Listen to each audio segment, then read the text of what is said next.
The lost sheep is one of the famous parables of Jesus. In this, we see a shepherd having 100 sheep. One day, one out of the 100 gets lost, and so the shepherd goes in search of his one lost sheep. After much effort, he manages to finally find it and is filled with so much joy that he carries it on his shoulders and calls together his friends to share his happiness. Even we, like the little lost sheep, feel lost sometimes. It might be guilt or loneliness, or we might feel confused about which direction to take. Many times, we might even wander away from God due to our sinful ways. Just like this verse in Isaiah says, all of us like sheep have strayed away.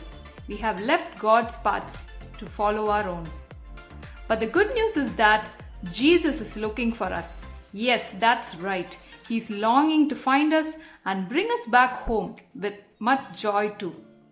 Always remember Romans 8:39, which says, "Nothing in all creation will ever be able to separate us from the love of God." So, are you ready to make the Jesus Found Me craft? Enjoy crafting!